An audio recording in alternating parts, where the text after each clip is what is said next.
Narrando a Ciência, o seu canal para o conhecimento. Curta e inscreva-se para mais conteúdos. Por milênios, a humanidade olhou para o céu noturno com uma profunda sensação de admiração. Na vasta e escura tapeçaria acima, incontáveis pontos de luz permaneciam fixos, movendo-se em padrões previsíveis pelos céus. Eles eram o pano de fundo de nossos mitos, a tela para nossas constelações.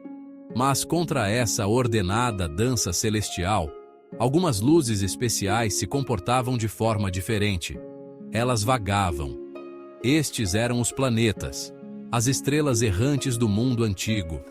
Seus movimentos eram complexos, às vezes parecendo desacelerar, inverter o curso e depois seguir em frente novamente. Esse comportamento estranho os diferenciava, tornando-os objetos de fascínio, medo e reverência. Não eram apenas luzes, eram personagens no drama cósmico, deuses e deusas cujas jornadas influenciavam os destinos na Terra. Esse fascínio deu origem às primeiras formas de astronomia e astrologia, duas disciplinas que já foram inseparáveis. Civilizações, dos babilônios aos egípcios, dos gregos aos maias, rastrearam meticulosamente os caminhos desses viajantes. Construíram observatórios monumentais alinhados com seus nascimentos e poentes. Criaram calendários intrincados, baseados em seus ciclos, e os teceram na trama de suas culturas e religiões. Para eles, o céu não era um vazio silencioso, mas um reino vivo. A marcha das estrelas proporcionava a ordem cósmica, enquanto os caminhos imprevisíveis dos planetas representavam os caprichos dos deuses, as forças da mudança e a história do tempo se desenrolando. Os planetas eram vistos como entidades poderosas. Marte, com sua tonalidade avermelhada, era associado à guerra e ao conflito. Vênus, brilhante e reluzente, era a deusa do amor e da beleza. O majestoso Júpiter era o rei dos deuses. Estas não eram meras classificações científicas. Eram conexões profundamente pessoais com o cosmos. Compreender os planetas era entender o mundo, prever o futuro e encontrar o lugar da humanidade dentro de um grande plano divino. Essa visão mística dominou o pensamento humano por milhares de anos, moldando impérios, guiando governantes e inspirando grandes histórias. Mesmo com o surgimento do pensamento científico, os planetas mantiveram seu status especial.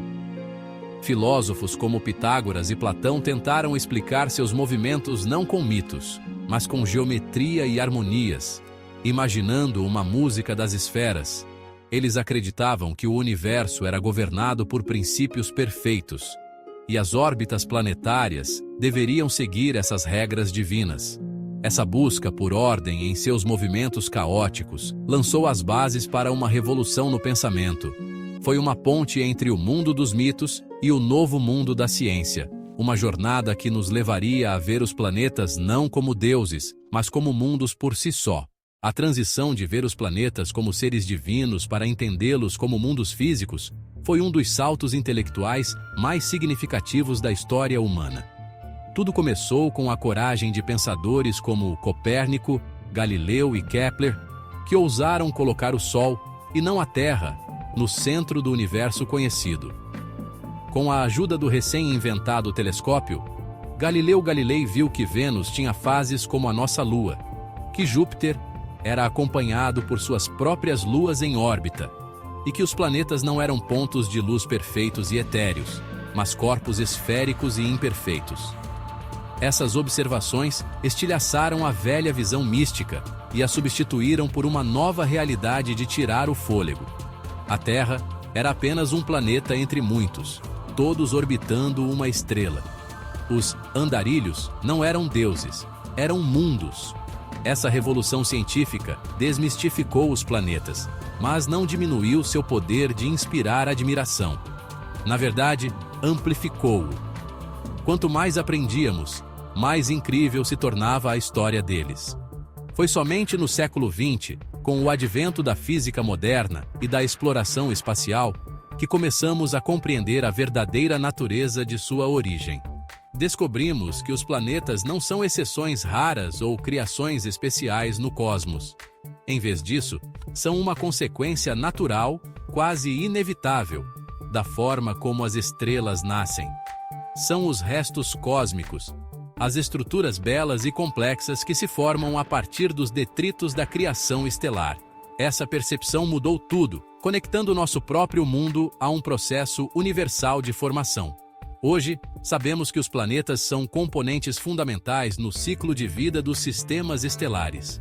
Sua formação, suas diversas composições, sua longevidade e seu destino final nos contam uma história profunda sobre a origem do nosso próprio sistema solar, o surgimento da vida na Terra e o destino do próprio universo. Passamos de observar sua luz no céu para analisar suas atmosferas, mapear suas superfícies e até mesmo pousar emissários robóticos em seu solo. O estudo dos planetas evoluiu da mitologia e da astrologia para a rigorosa ciência, baseada em dados da astrofísica e da ciência planetária. Um campo que busca responder a algumas de nossas perguntas mais profundas. Nesta grande jornada de descoberta, exploraremos as etapas épicas da formação planetária, começando pelas vastas e frias nuvens de gás e poeira interestelar e terminando com os planetas solitários e errantes lançados na escuridão galáctica. Aprofundaremos nas forças físicas e químicas fundamentais que governam esse processo, desde a suave atração da gravidade até as colisões violentas de mundos em formação. Desvendaremos a incrível diversidade de planetas que existem e investigaremos o delicado equilíbrio de fatores que determinam o nascimento, a estabilidade e a eventual morte de um planeta. Esta é a história de como, a partir de simples poeira, o cosmos constrói mundos. Quando olhamos para um planeta, seja o chão familiar sob nossos pés ou um orbe distante capturado pela lente de um telescópio, estamos testemunhando o magnífico resultado de bilhões de anos de alquimia cósmica. A história do que um planeta é feito começa muito antes de o próprio planeta tomar forma. Ela começa nos berçários estelares da galáxia, onde gerações anteriores de estrelas viveram, morreram e semearam o cosmos com os blocos de construção de novos mundos. Os ingredientes brutos para cada planeta são forjados nos corações dessas estrelas e espalhados pelo espaço em colossais explosões de supernovas. Essa poeira cósmica, rica em elementos mais pesados que hidrogênio e hélio, flutua pelo meio interestelar, esperando para ser reunida em uma nova história. Esses elementos são a receita fundamental para tudo o que virá, desde o menor asteroide até o maior gigante gasoso. Esses materiais acabam se acumulando em vastas, frias e densas nuvens moleculares, que então colapsam sob a gravidade para formar novas estrelas.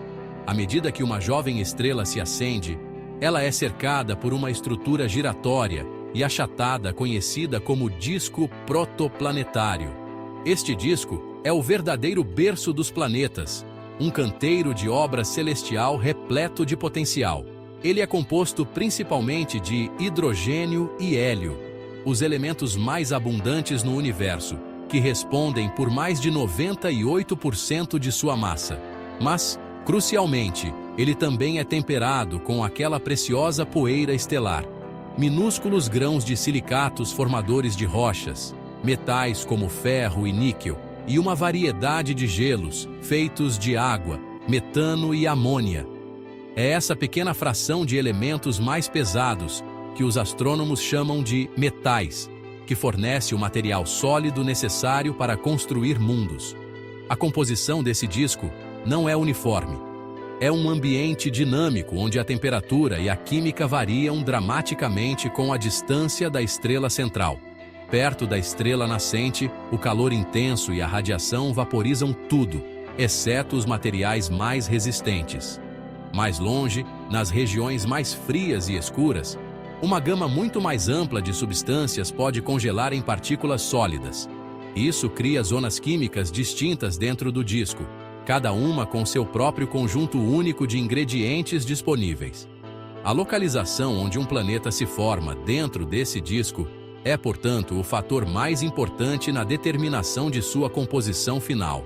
Um planeta nascido nas regiões internas e quentes será fundamentalmente diferente de um que se aglomera nas profundezas gélidas do sistema. Essa distribuição inicial de materiais prepara o cenário para uma incrível diversidade de resultados planetários. Algumas regiões do disco são ricas em materiais refratários como silicatos e ferro, destinados a formar mundos densos e rochosos. Outras zonas são dominadas por gelos voláteis, fornecendo a matéria-prima para núcleos gelados massivos que podem crescer e se tornar gigantes gasosos. O disco também contém uma riqueza de moléculas orgânicas complexas, os mesmos compostos à base de carbono que formam a base da vida como a conhecemos. Cada planeta é, portanto, uma amostra única da receita cósmica que estava disponível em seu canto específico do disco protoplanetário, um testemunho das condições locais que governaram seu nascimento e formação. Um dos conceitos mais cruciais para entender a composição planetária é a linha de gelo, uma fronteira invisível, mas vital, dentro do disco protoplanetário.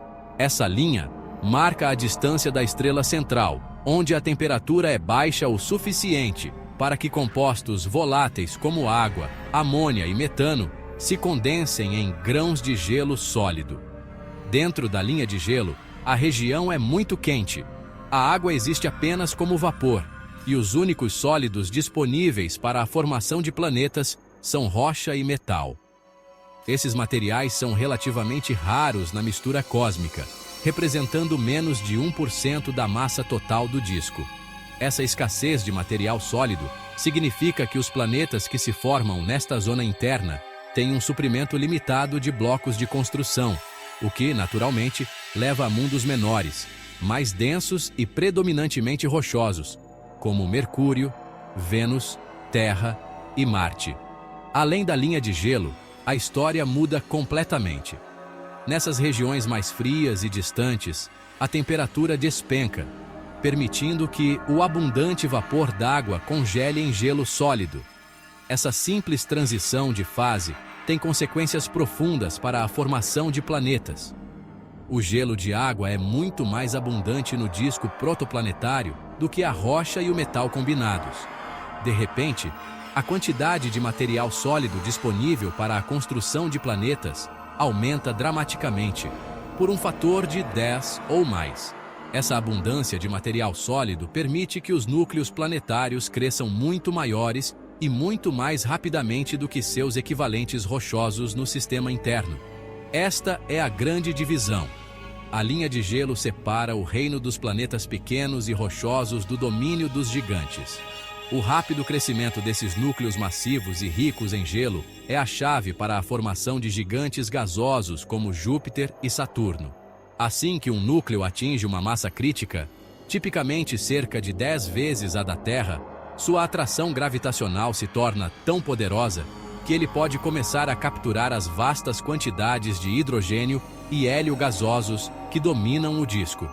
Esse processo, conhecido como acreção de gás descontrolada, permite que o planeta inche para tamanhos enormes em um período relativamente curto.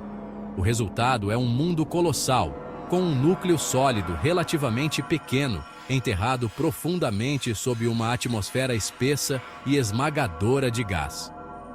Planetas como Júpiter e Saturno são, em essência, estrelas que não deram certo, tendo acumulado imensos envelopes gasosos, mas sem a massa necessária para iniciar a fusão nuclear. Mais além, encontramos outra classe de mundos, os gigantes de gelo.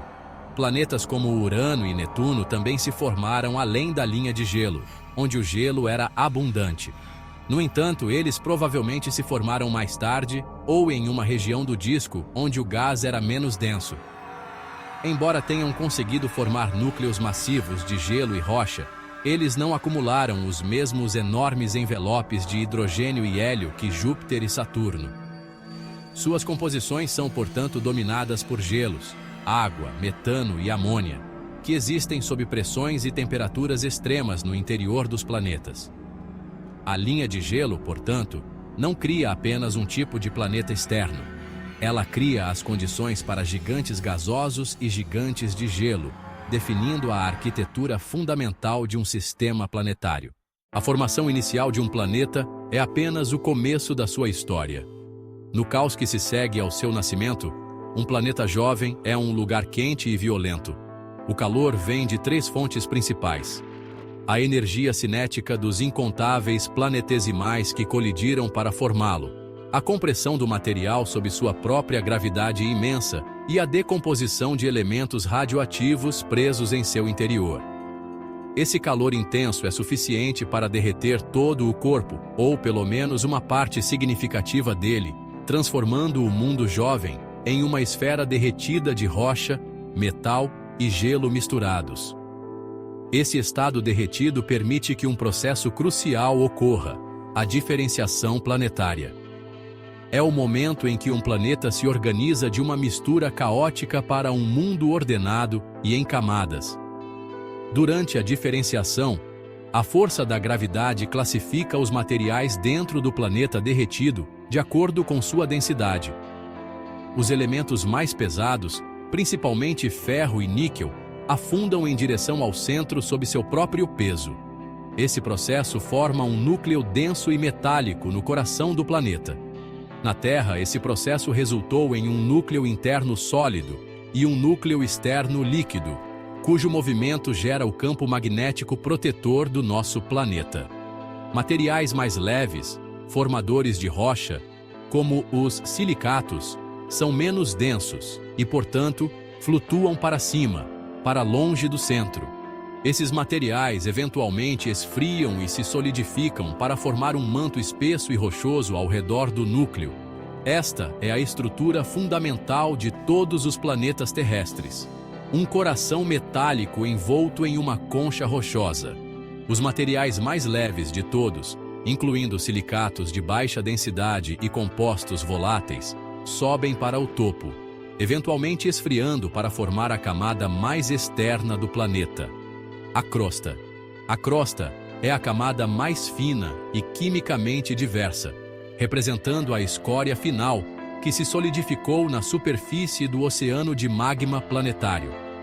Na Terra, esse processo deu origem a 2 tipos distintos de crosta: a crosta basáltica densa dos fundos oceânicos e a crosta granítica mais leve e espessa dos continentes. Essa estrutura complexa e em camadas não é apenas um arranjo estático. É o motor da vida geológica de um planeta, impulsionando tudo, desde o vulcanismo e a tectônica até a própria química de sua superfície e atmosfera. Esse processo de diferenciação não se limita a planetas rochosos. Os gigantes gasosos e de gelo também têm interiores em camadas, embora suas composições sejam vastamente diferentes. No interior de Júpiter, por exemplo, pensa-se que a pressão imensa transforma o hidrogênio em um estado metálico líquido bizarro, criando um vasto oceano de hidrogênio metálico que envolve um suposto núcleo sólido de rocha e gelo. A descoberta de milhares de exoplanetas revelou uma diversidade ainda maior de possíveis interiores. Os cientistas agora teorizam sobre planetas de carbono com camadas de grafite e diamante, e mundos oceânicos com camadas profundas de água sobre um manto rochoso. Cada planeta, portanto, não é uma esfera simples e uniforme, mas um mundo complexo de camadas aninhadas, cada uma contando uma parte da história de seu nascimento ardente e longa evolução. A história de como os planetas nascem não começa com um estrondo, mas com um sussurro. Ela se inicia dentro do vasto disco giratório de gás e poeira que envolve uma estrela recém-nascida. Nesse berçário cósmico, os primeiros atores no palco são microscópicos. Pequenos grãos de poeira, não maiores que partículas de fumaça, flutuam através do gás de hidrogênio e hélio. Nessa fase inicial e suave, a gravidade é muito fraca para ter muito efeito sobre eles. Em vez disso, eles começam a se agrupar por meio de forças eletrostáticas simples, muito parecido com as bolas de poeira que se formam debaixo da cama.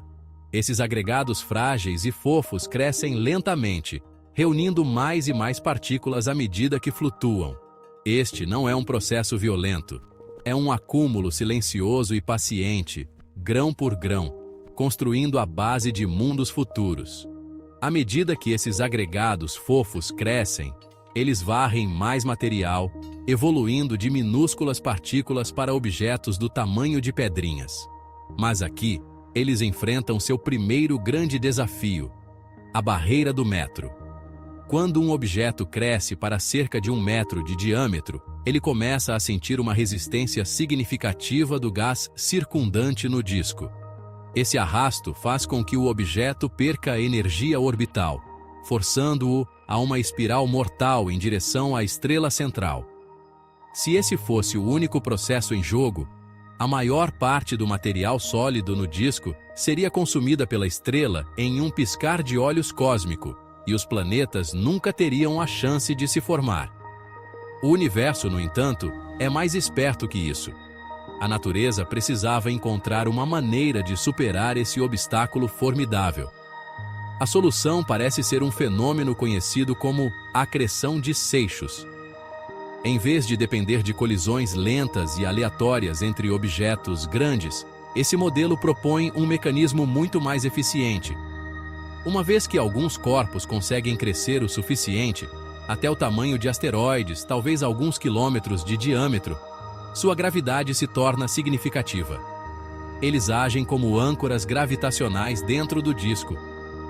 Os seixos menores, que ainda estão flutuando para dentro devido ao arrasto do gás, são capturados eficientemente pela gravidade desses planetesimais maiores.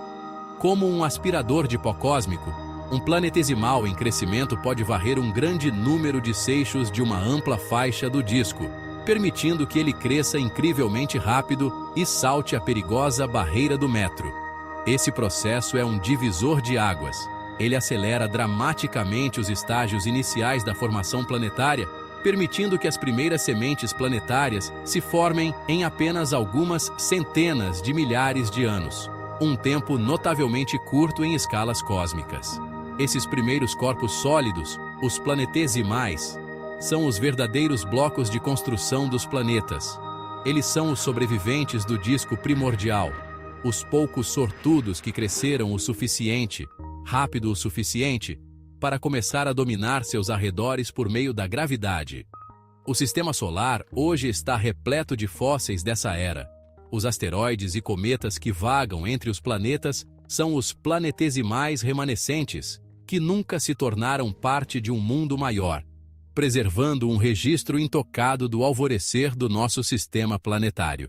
Uma vez que o disco está povoado com uma infinidade de planetesimais de 1 quilômetro de tamanho, a próxima fase da formação planetária começa.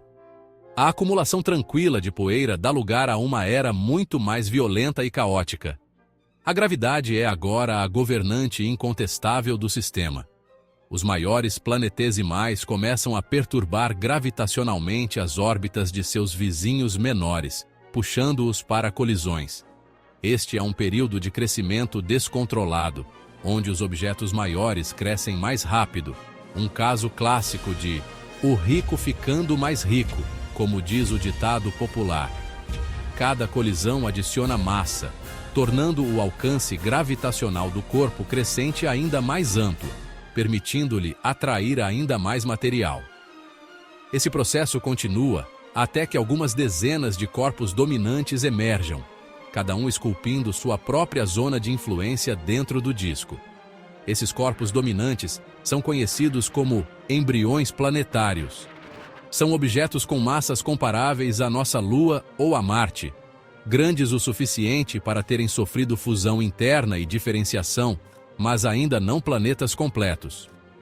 O sistema agora entrou em um estágio chamado crescimento oligárquico, onde esses poucos oligarcas governam seus domínios orbitais, tendo consumido a maioria dos planetesimais menores próximos. Seu crescimento diminui, pois eles já limparam a maior parte do material facilmente acessível. O sistema planetário, neste ponto, é uma coleção desses embriões massivos, orbitando a estrela em caminhos relativamente estáveis e separados. Mas este período de calma é meramente o prelúdio para o estágio final e mais dramático da formação de planetas terrestres. A montagem final dos planetas rochosos é uma era de impactos gigantes. Ao longo de milhões de anos, a atração gravitacional dos gigantes gasosos em formação no sistema exterior e as interações sutis entre os próprios embriões começam a desestabilizar suas órbitas antes ordenadas. Seus caminhos começam a se cruzar, levando a uma série de colisões cataclísmicas em uma escala quase impossível de imaginar. Mundos inteiros, cada um do tamanho de um planeta, colidem uns com os outros, se fundindo para formar corpos maiores. Esses impactos são incrivelmente energéticos, capazes de derreter planetas inteiros, explodir atmosferas e alterar fundamentalmente a composição e a rotação do mundo resultante. Acredita-se que nosso próprio sistema Terra-Lua seja produto de uma colisão assim. É como um Deus nos acuda cósmico. A hipótese do Grande Colisão, ou Grand Tack, sugere que um impacto gigante entre a jovem Terra e um embrião do tamanho de Marte chamado Theia criou um disco massivo de detritos ao redor do nosso planeta, que eventualmente se uniu para formar a Lua. Esse evento violento não só nos deu nosso companheiro celeste, mas também pode ter inclinado o eixo da Terra e arrancado sua atmosfera primordial, preparando o caminho para o mundo que conhecemos hoje. Essa fase final e caótica de impactos gigantes esculpe a arquitetura final do sistema solar interno. Ela determina o número de planetas, suas massas finais, sua rotação e se eles têm luas. É um processo brutal e de alto risco de criação através da destruição, e desse caos nasceram os planetas rochosos estáveis e familiares do nosso sistema solar. É a lei do mais forte em ação, mas em escala cósmica. Além da linha de gelo, nas frias regiões externas do disco protoplanetário, um tipo completamente diferente de planeta estava tomando forma. Aqui, a abundância de gelo sólido permitiu que os núcleos planetários crescessem muito maiores e mais rapidamente do que no sistema interno. Esses núcleos, compostos de rocha e gelo, rapidamente atingiram massas de 10 a 15 vezes a da Terra. Nesse limiar crítico, a gravidade deles se tornou poderosa o suficiente para fazer algo que os planetas internos não conseguiam: capturar e reter as enormes quantidades de hidrogênio e hélio gasosos que preenchiam o disco. Isso desencadeou um período de acreção descontrolada de gás, onde os núcleos dos planetas gigantes começaram a atrair gás a uma taxa surpreendente, inflando-se nos mundos colossais que vemos hoje. Júpiter, o rei do nosso sistema solar, provavelmente se formou primeiro e cresceu mais rápido, sua imensa gravidade moldando o destino de todo o sistema. À medida que crescia, agiu como uma barragem gravitacional, abrindo uma lacuna profunda no disco protoplanetário e provavelmente bloqueando o fluxo de material rico em água para o sistema solar interno. Isso pode explicar por que a Terra é um planeta relativamente seco, apesar de se formar perto da linha de gelo. Saturno se formou um pouco depois e um pouco mais distante, e assim capturou menos gás que Júpiter. Ainda mais distantes, nas regiões mais esparsas do disco, Urano e Netuno se formaram. Eles desenvolveram núcleos maciços de gelo e rocha, mas não conseguiram capturar as mesmas vastas camadas gasosas, tornando-se os gigantes de gelo que conhecemos, ricos em água, metano e amônia. A formação desses gigantes não foi um processo estático. Os planetas não permanecem necessariamente onde nascem. À medida que um planeta gigante cresce, sua imensa gravidade cria ondas em espiral no disco de gás, que por sua vez exercem um torque gravitacional de volta no planeta. Essa interação complexa pode fazer com que o planeta migre, espiralando para dentro, em direção à estrela, ou para fora, para os confins do sistema. Esse fenômeno, conhecido como migração planetária, é uma peça-chave do quebra-cabeça da formação planetária. Ajuda a explicar a surpreendente diversidade de sistemas exoplanetários que observamos, particularmente a existência de Júpiteres quentes, gigantes gasosos orbitando incrivelmente perto de suas estrelas-mãe. em lugares onde não poderiam ter se formado. Em nosso próprio sistema solar, um evento de migração dramático pode ter sido crucial para sua estrutura final. O modelo Grand Tech propõe que Júpiter migrou para dentro, talvez tão perto quanto a órbita atual de Marte, antes de ser puxado de volta para fora pela influência gravitacional de um recém-formado Saturno. Essa jornada teria espalhado os planetesimais no sistema solar interno, atrofiando o crescimento de Marte e arremessando asteroides ricos em água em direção aos planetas internos, possivelmente entregando a água que hoje preenche os oceanos da Terra. A subsequente migração de todos os planetas gigantes, descrita no modelo de Nice, é pensada para ter desestabilizado o disco externo de planetesimais restantes, desencadeando o bombardeio pesado tardio que salpicou os planetas internos com impactos bilhões de anos atrás. O nascimento dos planetas, ao que parece, é uma dança dinâmica e migratória de proporções épicas. O nascimento de um planeta, por mais caótico e espetacular que seja, marca apenas o início de sua longa e dinâmica existência. Um planeta não é um objeto estático e acabado, é um mundo em constante evolução, moldado por forças poderosas de dentro e de fora. A chave para a longevidade e atividade de um planeta reside em seu calor interno. Essa energia primordial, um resquício de sua formação violenta e alimentada pela lenta decomposição de elementos radioativos em seu núcleo e manto, é o motor que impulsiona sua vida geológica. Essa fornalha interna impulsiona o vulcanismo, que expele novos materiais para a superfície e libera gases que constroem e reabastecem atmosferas. Ela também impulsiona o movimento lento e poderoso das placas tectônicas, um processo que recicla a crosta do planeta, constrói montanhas e molda continentes ao longo de bilhões de anos. Essa atividade geológica é fundamental para o caráter de um planeta. Um planeta geologicamente ativo é um planeta vivo. A Terra é nosso principal exemplo. Seu interior quente e agitado impulsiona um sistema global de placas tectônicas e mantém um poderoso campo magnético. Esse escudo magnético, gerado pelo movimento do ferro líquido no núcleo externo, se estende para o espaço, desviando o vento solar, um fluxo constante de partículas carregadas do Sol. Sem essa proteção, o vento solar gradualmente removeria nossa atmosfera, evaporando nossos oceanos e deixando a superfície exposta à radiação mortal. A capacidade de um planeta de sustentar seu calor interno está, portanto, diretamente ligada à sua capacidade de permanecer um mundo vibrante e potencialmente habitável por bilhões de anos. Em contraste gritante, vemos o destino de um mundo que perdeu seu fogo interior. Marte, o planeta vermelho, já foi um mundo muito mais ativo e parecido com a Terra. Evidências gravadas em sua superfície contam uma história de vulcões antigos, vastos leitos de rios e talvez até um oceano raso no norte. Mas, sendo menor que a Terra, Marte esfriou muito mais rápido. Seu motor geológico interno falhou e morreu. À medida que seu núcleo se solidificou, seu campo magnético global desapareceu, deixando sua atmosfera vulnerável. Ao longo de bilhões de anos, o vento solar removeu a maior parte de seu ar, e sua água superficial evaporou para o espaço ou congelou sob o solo.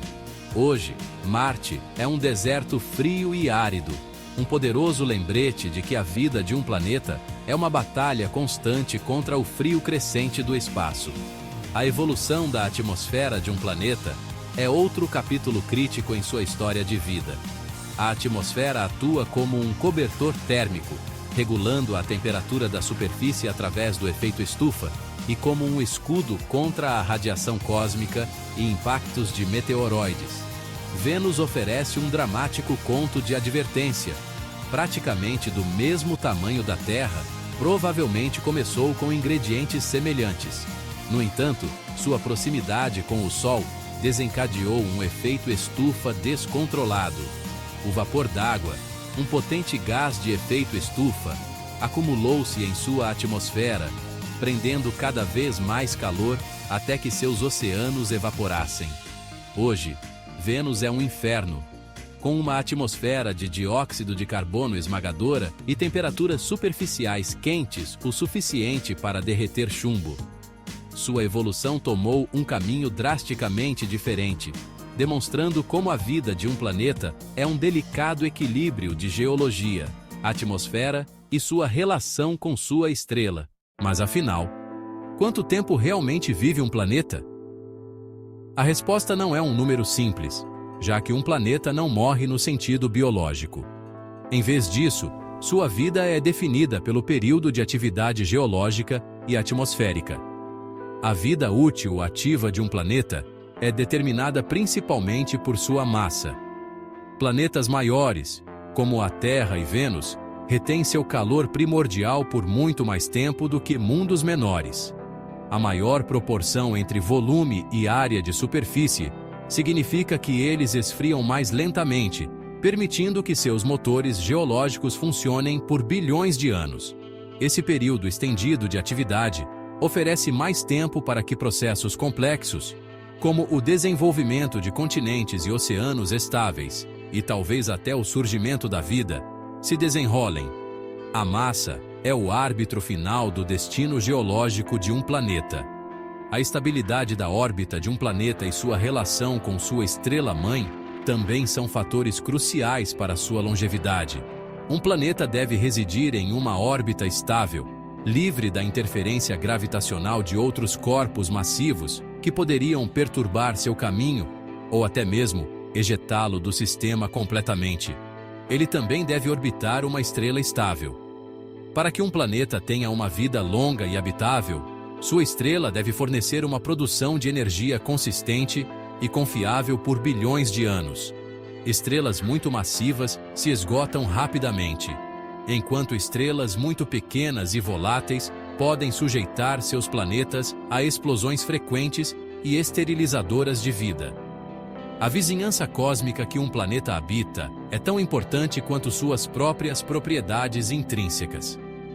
O bombardeio de asteroides e cometas, embora uma força de criação no início do sistema solar, torna-se um perigo persistente ao longo da vida de um planeta.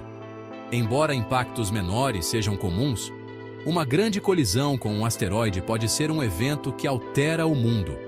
Tal impacto pode desencadear extinções em massa, como provavelmente aconteceu com os dinossauros na Terra, ou até mesmo ressurgir vastas áreas de um planeta. Essa chuva constante de detritos do espaço é um coringa na evolução de um planeta, um lembrete de que mesmo um mundo estável faz parte de um ambiente cósmico maior e mais caótico. A vida de um planeta, portanto, não é apenas uma história de declínio interno lento, mas também uma pontuada por eventos externos súbitos e violentos. Em última análise, a vida de um planeta é finita porque a vida de sua estrela é finita. O destino de cada planeta está intrinsecamente ligado ao destino de sua estrela-mãe. Para planetas que orbitam uma estrela semelhante ao Sol, o fim virá em cerca de 5 bilhões de anos. Quando nosso Sol esgotar o combustível de hidrogênio em seu núcleo, ele se transformará em uma gigante vermelha, suas camadas externas se expandindo para engolfar as órbitas de Mercúrio, Vênus e, possivelmente, até a Terra. Nosso mundo será vaporizado, sua longa e complexa história apagada em um abraço final e ardente. Este é o fim derradeiro para muitos planetas. Ser consumido pela própria estrela que um dia lhes deu vida. A vida de um planeta, desde seu nascimento empoeirado até sua morte flamejante, é um capítulo na história maior dos ciclos cósmicos. Nenhum planeta é eterno. Seu destino está ligado ao ciclo de vida de sua estrela. Quando uma estrela como o nosso Sol fica sem hidrogênio, ela se incha e vira uma gigante vermelha, expandindo centenas de vezes o seu tamanho original. Planetas internos como Mercúrio e Vênus estão condenados. Eles serão engolidos e vaporizados, seus átomos espalhados na atmosfera estelar. O destino da Terra é incerto. Ela pode ser engolida ou restar como uma brasa queimada e sem vida, seus oceanos fervidos. Para planetas orbitando estrelas massivas, O fim é ainda mais violento. Uma explosão de supernova. O núcleo da estrela colapsa e depois explode, aniquilando quaisquer planetas próximos e lançando seus restos no espaço interestelar. O resultado final deixa apenas uma estrela de nêutrons, ou um buraco negro, com quaisquer planetas sobreviventes deixados em um sistema radicalmente alterado. Estrelas semelhantes ao Sol terminam como anãs brancas, cercadas por nebulosas planetárias. Planetas sobreviventes podem orbitar esses cadáveres estelares, mas as forças de maré podem eventualmente despedaçá-los. A morte de uma estrela é o agente máximo de mudança, destruindo ou transformando seus planetas. No entanto, mesmo na destruição, o material desses mundos é espalhado, semeando a galáxia com os blocos de construção para novas estrelas e planetas. O ciclo de vida e morte planetária está escrito nas próprias estrelas. A história de cada mundo termina, mas sua matéria continua viva, pronta para se tornar parte de algo novo. O universo é um lugar de constante renovação, onde os fins também são começos. No fim das contas, a morte de um planeta é apenas mais um capítulo na história cósmica. As estrelas ditam o destino de seus mundos, e em sua morte, elas dão origem a novas possibilidades. O legado de cada planeta é levado adiante nos átomos que um dia o tornaram completo. Nem todos os planetas morrem com suas estrelas, alguns são exilados, lançados na escuridão como planetas errantes. O caos gravitacional em sistemas jovens pode ejetar planetas, enviando-os à deriva pela galáxia. Esses mundos errantes são congelados, envoltos em escuridão, quase impossíveis de detectar. No entanto, os astrônomos acreditam que pode haver bilhões desses planetas perdidos, testemunhas silenciosas da violência da formação planetária. Sua jornada é solitária, esfriando infinitamente no vazio interestelar. Mas a destruição e o exílio planetário fazem parte de um ciclo maior. Os átomos de mundos destruídos ou vaporizados enriquecem o meio interestelar, tornando-se as sementes para novas estrelas e planetas. Poeira estelar, que já fez parte de mundos antigos, é reciclada em novas gerações cósmicas. A morte de um planeta é o nascimento de outro. Os elementos do nosso próprio planeta foram forjados em estrelas e podem ter pertencido a outros mundos antes da Terra. O universo é um grande reciclador, garantindo que nada seja realmente perdido. Todo fim planetário é um novo começo, conectando todos os mundos em um ciclo cósmico. A história dos planetas é de destruição, renovação e transformação sem fim. Dessa forma, o universo constrói continuamente novos mundos a partir das cinzas dos antigos. A busca por vida nos leva à zona habitável, a região ao redor de uma estrela, onde a água líquida pode existir. Milhares de exoplanetas foram encontrados nessas zonas, mas a verdadeira habitabilidade é mais complexa. Um planeta precisa de uma órbita estável, campo magnético, atmosfera e geologia ativa para suportar a vida. Cientistas agora procuram por bioassinaturas, pistas químicas de vida, nas atmosferas de exoplanetas. Oxigênio, metano e outros gases podem sinalizar processos vivos. Mas a busca não se limita a estrelas distantes. Alguns dos lugares mais promissores para a vida são luas geladas como Europa e Encélado. Abaixo de suas superfícies congeladas, vastos oceanos podem abrigar vida, aquecidos por forças de maré. Esses mundos oceânicos desafiam nossas suposições sobre onde a vida pode existir. Cada nova descoberta expande nossa compreensão do que é possível. A busca por vida é uma busca por nós mesmos, um reflexo de nossas próprias origens, quase um espelho do nosso samba cósmico. Buscamos saber se a vida é uma raridade cósmica ou um fenômeno universal, tipo feijoada em todo canto. A resposta pode estar esperando, escondida entre os planetas. A formação de planetas não é rara, é um resultado natural das leis cósmicas. De grãos de poeira a sistemas planetários, O universo está sempre criando. A gravidade esculpe o caos em ordem, produzindo uma diversidade deslumbrante de mundos. Existem planetas rochosos, gigantes gasosos, mundos oceânicos e até planetas de diamante. Alguns orbitam perto de suas estrelas, outros vagam sozinhos na escuridão. Nosso sistema solar é apenas um arranjo entre inúmeras possibilidades. Cada planeta é um registro da história de seu sistema, moldado por estrelas antigas e eventos cósmicos. Estudar planetas é como uma arqueologia cósmica, revelando a história do universo. As mesmas leis que moldam os planetas nos conectam a mundos distantes. O universo constrói complexidade a partir da simplicidade, criando uma variedade infinita. Cada planeta descoberto é uma nova nota na sinfonia cósmica. A história dos planetas é a história da criatividade do universo. Em cada mundo, encontramos ecos dos nossos próprios. Estudar planetas é, no fim das contas, estudar a nós mesmos. Os elementos dos nossos corpos foram forjados em estrelas e entregues por processos planetários. Somos feitos de poeira estelar, montados em um mundo moldado por forças cósmicas. Compreender os planetas revela a cadeia de eventos que tornou a vida possível. Isso nos lembra o quão rara e preciosa a Terra é na imensidão do espaço. A busca por outros mundos é uma jornada para entender nosso lugar no universo. Novos telescópios e missões estão prontos para revelar planetas distantes e possíveis sinais de vida. Encontrar vida em outro lugar mostraria que a criatividade do universo se estende para além da Terra. A jornada do mito à ciência é um testemunho da curiosidade humana. Olhamos para o céu e vemos perguntas, possibilidades e nossa própria história refletidas. Ao procurar outros mundos, aprofundamos nossa compreensão deste aqui. O universo cria ordem a partir do caos e, em pelo menos um lugar, essa ordem levou à consciência. Nós somos o universo, olhando para si mesmo, maravilhados com seu próprio esplendor.